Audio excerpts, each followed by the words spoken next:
दौंडमधल्या यवतमध्ये हिंसाचार झाला होता। समाज माध्यमांवरच्या एका आक्षेपार्ह मजकुरामुळे परिस्थिती तणावपूर्ण काल बनली होती आणि या हिंसाचारादरम्यान गावकऱ्यांचं प्रचंड नुकसान झाले। 2 कारच्या काचा फोडल्यात, एक मोटरसायकलही जाळली। गावातल्या एका बेकरीचंही प्रचंड नुकसान झाले। काही समाजकंटकांनी धार्मिक प्रार्थनास्थळातही तोडफोड केल्याचं पोलिसांनी सांगितले। या प्रकरणी गुन्हेगारांची ओळख पटवण्याचं काम सध्या सुरू आहे। तसंच सोशल मीडियावर आक्षेपार्ह पोस्ट करणाऱ्या गावातल्या एका व्यक्तीविरोधात गुन्हा दाखल केल्याची माहितीही पोलिसांनी दिली।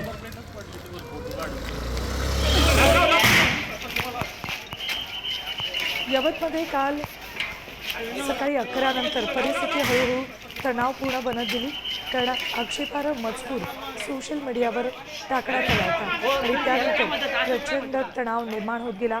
हिंसाचार झाला आणि या हिंसाचारात गावाचं प्रचंड नुकसान झालेलं आहे।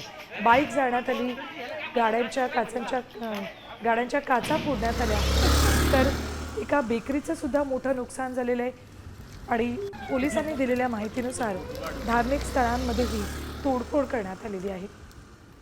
ज्यावेळेला सोशल मीडियावर एखादा मजकूर आपण टाकतो त्यावेळेला काळजीपूर्वक टाकावा, कारण त्यानंतर जर तो तेढ निर्माण करणारा मजकूर असेल तर यवतमध्ये जी परिस्थिती निर्माण झाली तशी किंवा कदाचित त्यापेक्षाही गंभीर परिस्थिती उद्भवू शकते, कारण सध्या परिस्थितीमध्ये सोशल मीडियाचा वापर प्रत्येकजण करतो आणि त्यात जर एखादाही शब्द कुणाचं मन दुखावणारा असेल, धार्मिक भावना दुखावणारा असेल तर त्यामुळे मोठं नुकसान होतं।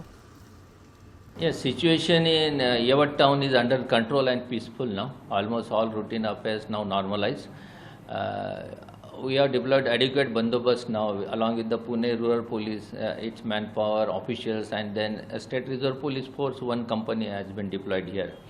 We had route march also in the evening and afternoon hours here. But now with all the help from the local citizens, everything is under control. तर काही महत्त्वाचे मुद्दे बघा। दौंडच्या यवतमध्ये 2 गट भिडले होते। नेमकं काय घडलं यवतमध्ये ते आपण बघतोय। सोशल मीडियावरच्या आक्षेपार्ह पोस्टमुळे या 2 गटांमध्ये राडा झाला। दुचाकी पेटवल्या, काही वाहनांची तोडफोडही केली। पोलिसांनी परिस्थिती नियंत्रणात ठेवली। अश्रुधुराच्या नळकांड्या पोलिसांना फोडाव्या लागल्या।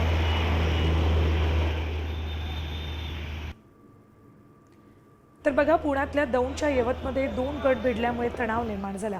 आक्षेपार्ह पोस्ट सोशल मीडियावर टाकल्यामुळे तणाव निर्माण झाला होता। यवतमध्ये काही दुचाकी गाड्या पेटवण्यात आल्या, तोडफोड सुद्धा करण्यात आली। अखेर पोलिसांना अश्रुधुराच्या नळकांड्या फोडाव्या लागल्या। ही 3 दृश्य आहेत यवतमधली संपूर्ण कालच्या दिवसातली। तर यवतमधल्या परिस्थितीचा उपमुख्यमंत्री अजित पवारांनी आढावा घेतलाय। इथली परिस्थिती पोलिसांनी नियंत्रणात आणली। नागरिकांनी अफवांवर विश्वास ठेवू नये असं आवाहन यावेळी अजित पवारांनी केलंय।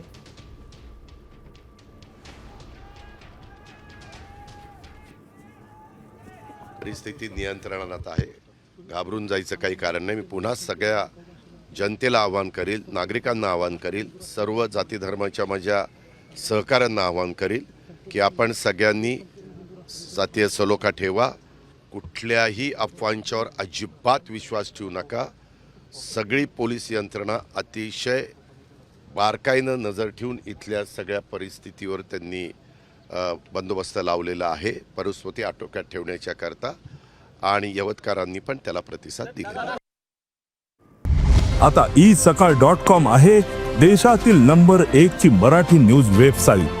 प्रत्येक अपडेटसाठी isakal.com ला नक्की भेट द्या।